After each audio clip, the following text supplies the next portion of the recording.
Evening, I need my sunglasses, Bob. Good evening. It is 5:30. We're going to call the meeting to order. Tell you to turn your phones to silent or vibrate, and let's stand and do the Pledge of Allegiance. I pledge allegiance to the flag of the United States of America and to the republic for which it stands, one nation, under God, indivisible, with liberty and justice for all. Thank you. Chris, would you take the roll, please? Councilmember Dalby, Here. Councilmember Rowe, Here. Councilmember Stevens, Councilmember Myers, Here. Councilmember Berg, Here. Mayor Lazio. Here. We needed a motion for the approval of tonight's agenda. So moved. Second. Councilmember Dalby, Yes. Councilmember Rowe, Yes. Councilmember Myers, Yes. Councilmember Berg. Yes. Thank you. We always put on the agenda an opportunity for citizens to talk about any item on the agenda. I don't see anybody here. Have you had any calls or anything? No, I have not. Okay, then let's move on. Resolution number 154, 2020, approving payment to Drish Construction in the amount of $20,463.75 for the completion of an emergency sewer repair completed on May 21st, 2020 at the intersection of Albany and North 5th Street. Recommendation: pass and adopt resolution number 154, 2020. Move the recommendation as presented. Second. Thank you. We have in front of us Larry Seals, Director of Public Works. Larry, you have the floor. Thank you, Mayor. Well, a collapsed sewer was discovered on a cross-country sewer line near the intersection of Albany and 5th Street. It was determined that immediate repair of the sewer was necessary. Due to the depth of the sewer, quotes were taken for the work. Drish Construction and DC Construction submitted hourly rates for labor and equipment. Drish provided the more competitive rates. Work began on May 14th and was completed on May 21st. In all, about 86 linear feet of 12-inch sewer was replaced. The final cost with a forced account tracking of the emergency repair was $20,463.75. I actually did put a small visual together. I just wanted to show you what we had done under this proposal, along with some of the problems with dumping in ravines.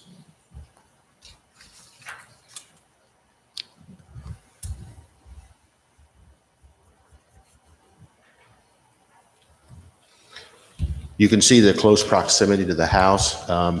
Based on what we repaired, the alignments, it runs just outside the corner of the house. This is one of the things in recent years, probably the last 20 years, 25 years, we've tried to avoid just because of the expense.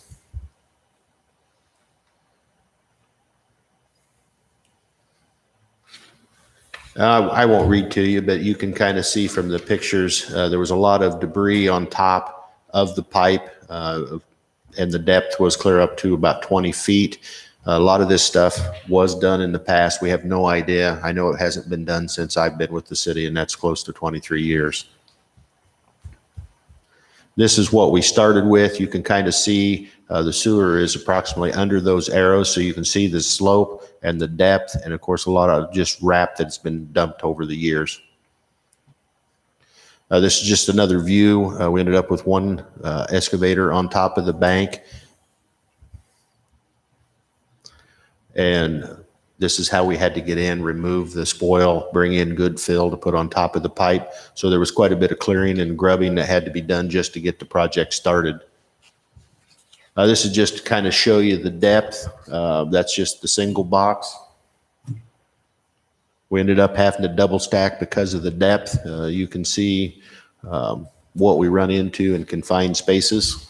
And this is one of the things that led to the total cost. Considering everything they brought in, they did a fantastic job. Just a top view, you can kind of see by looking at the alignment of the box where that's running. It is running under that deck and that porch. Just a top view again from kind of parallel with the bank. This was just interesting. The staff thought with the top of the second excavator boom sitting down on a bench. And that's just the fact, same thing that was in the total of the staff summary. Any questions for Larry? picture's worth 1,000 words. Yeah, I think it's interesting to see what we get into when you got 140 years of sewers that you're trying to maintain and things that happen over time, trying to control it. That's one of the things that's really important, to control our easements and our right-of-ways, and we're trying to do that better than in the past. Any questions? Hearing none, take the roll. Councilmember Dalby? Yes. Councilmember Rowe? Yes. Councilmember Myers? Yes. Councilmember Berg? Yes. Thank you, Larry. Resolution number 155, 2020, approving the separation and general release agreement between the City of Ottumwa and Joan Keith. Recommendation pass and adopt resolution number 155, 2020. Is there a motion? So moved. Second. Phil, do you want to make any comments? I think the main thing here is that the city was looking at dividing out the HR and the attorney services, which was going to be done starting July 1st or tomorrow. And then as part of that process, just looking at what the part-time attorney relationship would look at. And during that research, it was identified that many communities of our size contract out those attorney services. And typically because there's such a specialty within law itself that finding a firm that covers many things becomes more efficient than having one individual that can't really cover all of that. And the city has historically had to contract out various aspects of legal services in addition to the current staff. So over the long haul, I think this will be a more efficient way for providing that service for the city. Any questions for Phil? I don't necessarily have a question, Your Honor, just a couple of comments. Sure, go ahead. And this is more for public knowledge than anything else. This is something that has been a topic of conversation for a couple of years now. I know the mayor had brought this point to light during a council meeting probably a year and a half ago. And this is also something that we had talked about in sessions with the previous city administrator probably two and a half years ago. So this is not a new subject, just so the public knows. This is something that has been a conversation piece for quite some time. Thank you, Mark. Your Honor, I got a couple comments I want to make too. Go ahead. And I want to thank Phil for his work on the separation agreement and all the work and time that goes into that. However, I have a couple issues with this. Number one, I think when the city council or legislative body passes a policy or a resolution, I think that should be the law of the land with no exceptions, unless a better policy or modified policy is put before us. And in this separation agreement, there is a provision here for health insurance continuing on for 15 months at a 40% premium level that the individual would pay. And I know back in 1993, policy number 25, and I'll read it. It says, employees hired after February 22nd, 1993 shall not be entitled to any insurance benefits upon retirement except those required by state or federal law. Said employees may remain in the city health insurance group plan until they are eligible for Medicare, but shall be responsible for the entire premium. Now, I understand there are other factors that go into this decision, some of which, could be, quite negative for the city. But I think it's our duty to put forth policy and to follow and stick with that policy. The second point I want to make, or the second issue I have with this, and nothing against Ms. Keith. I think she's done a great job while she's been working for the city. This has nothing to do with the individual. It has everything to do with the principle of the matter. Unfortunately, this year we've had to make a lot of unfortunate decisions with our employees. We've had to eliminate more than 5 positions. And I don't think it's fair that we didn't offer, one being a professional position, a separation agreement to those employees. And so for those 2 reasons, I have just I think we need to be cautious about the policies and the resolutions we set, if we're going to follow them or we're going to, depending on the situation, just only follow parts of them. And so, like I said, thanks for the work you did on this, Phil, and nothing against Ms. Keith. I think it's a good idea moving forward to contract that service out, as most cities in the state of Iowa do. It's just a matter of principle and policy for me. I know there's other mitigating issues that are just as heavy when you try to balance the decision. So I just wanted to make those 2 points. Thank you. Thank you, Matt. Yeah, Mayor, I would like to make a comment. Go ahead, Ms. Myers. I appreciate your point there, Matt, and I have always believed you make a rule, then live with it.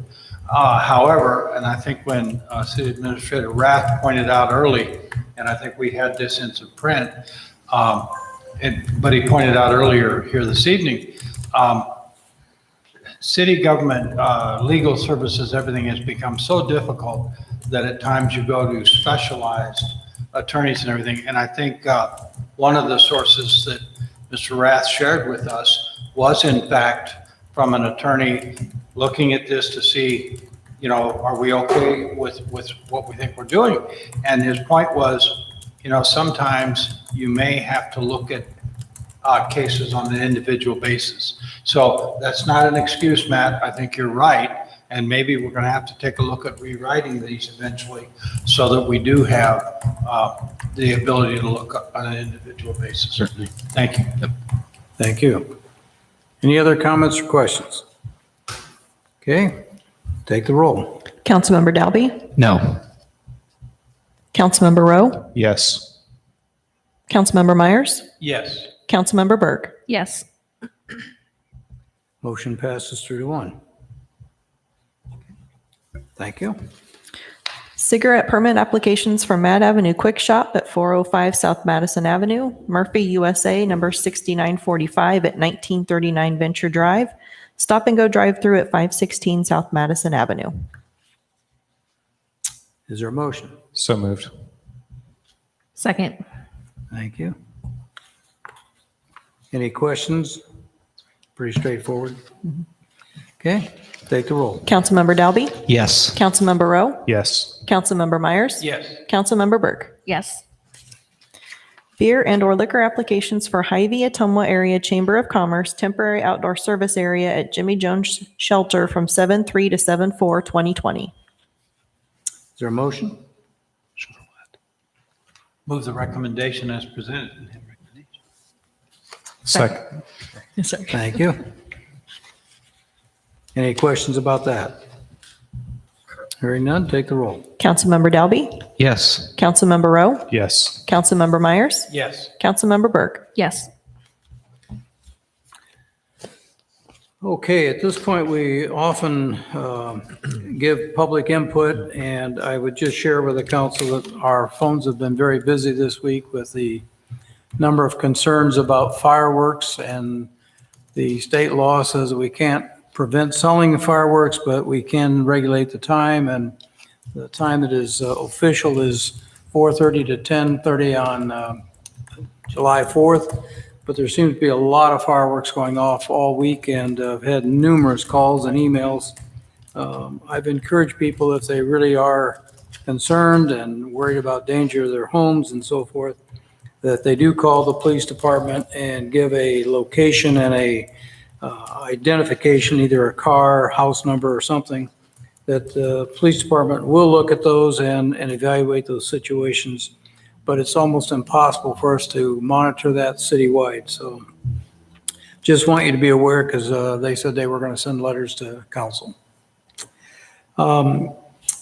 Secondly, we've been on a number of phone calls. Phil and I have worked with League of Cities, and we're trying to get some definitive motion from the governor about what they're going to do with the financial positioning for cities.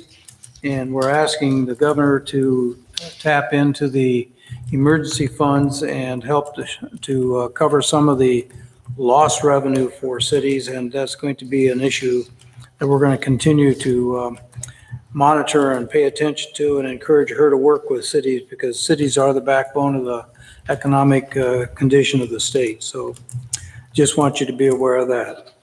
Are there any other comments, questions, or concerns from the council? Your Honor, I got a comment, and I think you touched on it, if I may. Sir, go ahead. You know, many complaints coming in for fireworks, and I think it goes back to when we passed that ordinance that we did the very best we could, because the state had a very broad exception for using fireworks, and we had a very limited view of that, trying to appeal to most of the city. But I've got a lot of calls and a lot of complaints about it too, and that's just, you know, we're in the season, and that's part of it. But my concern is, although the state won't allow us to regulate sales of fireworks, I know that there is, I believe in that that law that they passed, there are certain fireworks that are excluded from being sold, such as display fireworks and incendiary devices, things of that sort. I need to look into it a little bit more, but I had a couple calls that there were some places that were selling fireworks that were not covered by that law. And so I was wondering about the regulation and regulating that by the fire chief who does that. It might not be a bad idea to have Chief Miller, and albeit we'll be here after the 4th of July, but just a refresher course for us on how he regulates and inspects those stands, because I think, while we do allow folks to shoot fireworks off, and obviously we can't regulate the sale, it is important that these vendors adhere to the law and not have a lot of illegal fireworks that they sell to the public that the public may not know. So something we might want to look forward to coming up. Okay, very good, thank you. I'd like to make a comment too on the fireworks. Yes, go ahead. As you mentioned, Mayor, the city of Ottumwa through the ordinance allows just the one day of fireworks and legal ones. But Des Moines, not a single city or burb allows it to even be done. And yet their police department has just been run ragged over numbers of calls this year. So it's not just an Ottumwa problem, it's all over the state. So. Okay, thank you. Is there any other city business? Hearing none, I entertain a motion to adjourn. So moved. Second. Councilmember Dalby? Yes. Councilmember Rowe? Yes. Councilmember Myers? Yes. Councilmember Berg? Yes. 5:48.